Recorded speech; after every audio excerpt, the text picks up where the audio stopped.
இத்தனை நாட்கள் வசுந்தராவை மிகவும் உயர்வாக நினைத்திருந்த புருஷோத்தமன் குடும்பத்தினர் மனதில் இன்று வசுந்தராவின் அவல நிலை பற்றி தெரிந்தது. அவளை ஒரு மாதிரி இழிவாக பார்க்க ஆரம்பித்தனர். தனது கோபம் தீரும் வரை வசுந்தரா கன்னம் வீங்க அவளை அடித்த சௌந்தர்யா சிறு நொடி அமைதிக்கு பின் அங்கிருந்த அனைவரையும் பார்த்து விரல் நீட்டி எச்சரிக்க ஆரம்பித்தாள். இனிமே யாராச்சும் விக்ரம் பத்தி தப்பா ஒரு வார்த்தை பேசுனீங்க, நான் மனுஷியாவே இருக்க மாட்டேன். எவ்வளவு தைரியம் என்னையும் விக்ரமையும் இவ்வளவு கேவலமா பேசியிருப்பீங்க. ஒழுங்கா இங்க இருக்க எல்லாரும் விக்ரம் கிட்ட மன்னிப்பு கேட்கணும் என்று அவள் வசுந்தராவை பார்த்து மிரட்ட, வசுந்தரா அவர்கள் பக்கம் திரும்பி அவர்கள் அனைவரையும் பாவமாக பார்க்க, அங்கிருந்த அனைவரும் வேறு வழி இல்லாது விக்ரம் பக்கம் திரும்பி அவனிடம் மன்னிப்பு கேட்டனர். அங்கிருந்த அனைவரையும் திமிராக பார்த்து சிரித்தவன் பின் தீனதயாளன் யஷ்வந்த் பக்கம் திரும்பி, நான் தான் உங்ககிட்ட அப்பவே சொன்னல, என்கிட்ட என்ன பேசுறதா இருந்தாலும் கொஞ்சம் யோசிச்சு பேசுங்க, இல்லாட்டி பின்னாடி வரப்போற ஆபத்தை டீல் பண்றது ரொம்ப கஷ்டமா இருக்கும்னு. இப்ப புரியுதா நான் ஏன் அப்படி சொன்னேன்னு என்று நக்கலாக கேட்க, யஷ்வந்துக்கும் தீனதயாளனுக்கும் கோபம் பொங்கி வழிந்தாலும் அதை வெளியே காட்டிக்கொள்ளாமல் சௌந்தர்யாவிற்காக அடக்கி கொண்டனர். அதன் பின் அவர்கள் அனைவரையும் சுட்டெரிக்கும் பார்வை ஒன்றை பார்த்தவள் விக்ரமை பார்த்தாள்.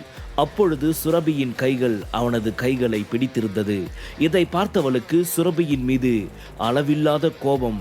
எங்கே அதை வெளிக்காட்டிவிட்டால் விக்ரம் தன்னை தவறாக நினைத்து விடுவானோ என்ற எண்ணத்தில் அதற்கு மேலும் அங்கு நிற்காது வேகமாக காருக்குள் ஏறினாள். வசுந்தரா தனது வீங்கி போன முகத்தை கைகளால் மூடிக்கொண்டு தனது காரில் ஏறி விரக்தியுடன் அங்கிருந்து சென்றாள். இங்கே சுரபியும் அவள் குடும்பத்தினரும் கிளம்பாமல் அங்கேயேதான் இருந்தனர். விக்ரம், சௌந்தர்யா உன்னை அவ கம்பெனியோட சிஇஓன்னு சொன்னா, ஆனா நான் கேட்டப்ப நீ இல்லைன்னு சொல்ற, அப்ப நீ என்கிட்ட பொய் சொன்னியா என்று கோபமாக கேட்க, இங்க பாரு சுரபி, நான் உன்கிட்ட பொய் சொல்லல, உண்மையை தான் சொல்றேன். அவ தான் என்ன அவளோட கம்பெனிக்கு சிஇஓ ஆக்கணும்னு ஆசைப்படுறா. ஆனா என் மனசுக்குள்ள அந்த மாதிரி எந்த ஒரு நினைப்புமே இல்லை என்று விக்ரம் சொல்ல, சுரபிக்கு அவனது பதிலில் எந்த ஒரு திருப்தியும் இல்லை. ஒரு புறம் கோபம், மறுபுறம் என்னவென்று புரியாத ஒரு உணர்வும், இன்னொரு புறம் அவமானமான ஒரு உணர்வும் அவளை போட்டு படாத பாடுபடுத்தி எடுத்துக்கொண்டிருந்தது. இங்க பாரு பேபி, நான் உங்ககிட்ட எப்பவுமே பொய் சொன்னதே கிடையாது. நீ ஏதோ தப்பா புரிஞ்சுக்கிட்டு இருக்கன்னு நினைக்கிறேன். எனக்கும் அவளுக்கும் எந்த ஒரு சம்பந்தமும் இல்லை. நான் சொல்றத நம்பு என்று அவள் இரு கைகளையும் இறுக பற்றியவாறு சொல்ல, அவன் கைகளை வேகமாக உதறிவிட்டவள், இதுக்கு மேல என்கிட்ட இந்த மாதிரி பேசிக்கிட்டு இருக்காத, எனக்கு உன் மேல சுத்தமா நம்பிக்கை இல்லை, என்ன நீ சீட் பண்ற என்று சொன்னவாறு அவள் கலங்கிய கண்ணீர் வெளியே சிந்தும் முன் வேகமாக அங்கிருந்து சென்று விட்டாள். சுரபி அங்கிருந்து சென்ற பின்பும் அதே இடத்திலேயே நின்று கொண்டிருந்த விக்ரமிற்கு என்ன செய்வதென்று புரியவில்லை. மெதுவாக நடந்து ரோட்டிற்கு வந்தவன் அங்கிருந்த ஒரு கடையில் சிகரெட்டை வாங்க போன போது அவனை யாரோ அழைத்தனர். அப்போது அந்த பிங்க் நிற ஸ்போர்ட்ஸ் காரின் பின்னிருக்கையில் அமர்ந்திருந்த சௌந்தர்யா தன் கண்ணாடியை கலற்றிவிட்டு விக்ரமை பார்த்தாள். விக்ரம், சும்மா இருந்தா என் கூட ஒரு கப் காஃபி குடிக்க வரியா என்று கேட்க, அவன் வேண்டாம் என்று சொல்ல நினைத்தான். ஆனால் இன்று சௌந்தர்யா அவனுக்கு நிறைய உதவி செய்திருந்ததால் அவளிடம் ஓகே என்று சொன்னவன் காரில் ஏறி சௌந்தர்யாவின் அருகில் அமர்ந்தான். விக்ரம், இந்த பேப்பர்ஸை நல்லா பாரு. நீ என்னோட கம்பெனியில் சிஇஓவா இருக்க போறதுக்கான அக்ரிமெண்ட் பேப்பர்ஸ்.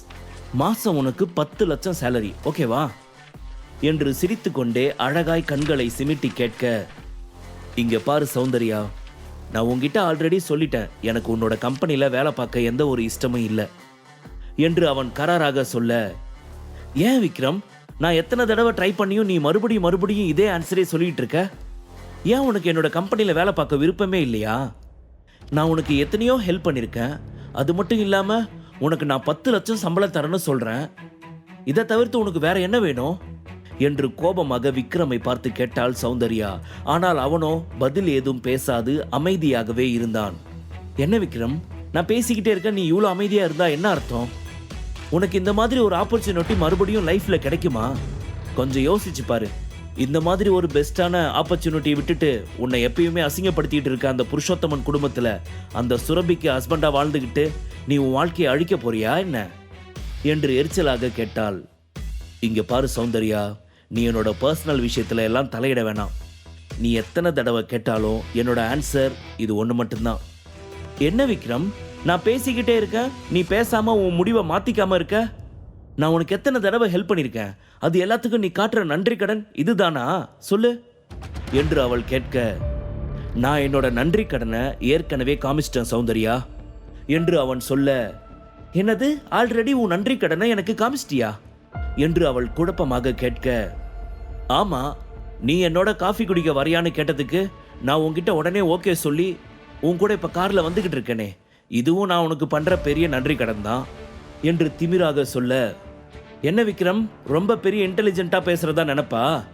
நீ இந்த மாதிரி இன்டெலிஜென்ட்டா பேசுறதா நினைச்சுக்கிட்டு பைத்தியக்காரத்தனமான விஷயத்த பண்ணிட்டு இருக்க. நீ இப்படியே இருந்தனா இனிமே ஃபியூச்சர்ல உனக்கு வரப்போற எந்த ஒரு பிரச்சனைக்கும் நான் உனக்கு ஹெல்ப் பண்ணவே மாட்டேன்.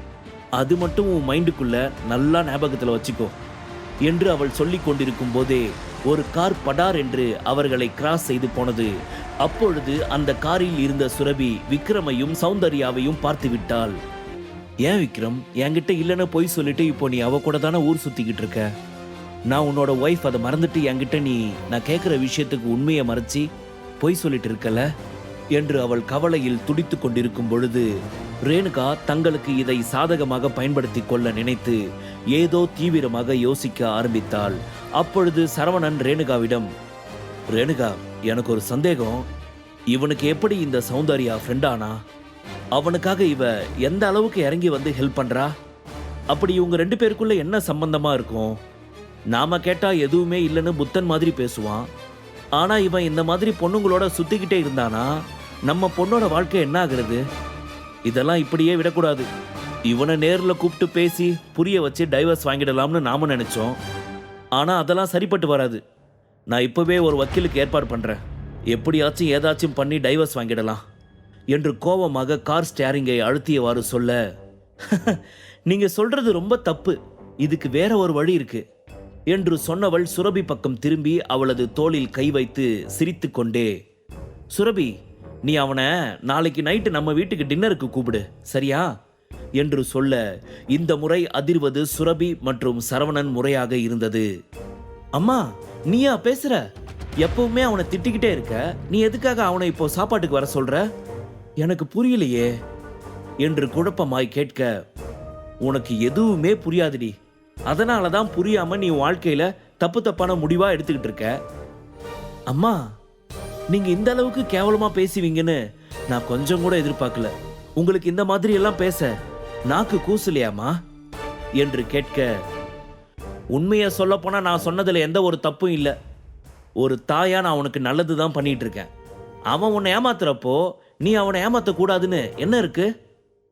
ஒழுங்கா நான் சொன்ன மாதிரி அவனை டின்னருக்கு கூப்பிடு, இல்லையா அப்பாவை விட்டு நான் கூப்பிட சொல்லிக்கிறேன் என்று முடிவாக சொன்னாள் ரேணுகா தேவி. முழு கதையையும் கேட்டு மகிழ பாக்கெட் FM ஆப்பை டவுன்லோட் செய்யுங்கள். லிங்க் டிஸ்கிரிப்ஷனில் கொடுக்கப்பட்டுள்ளது.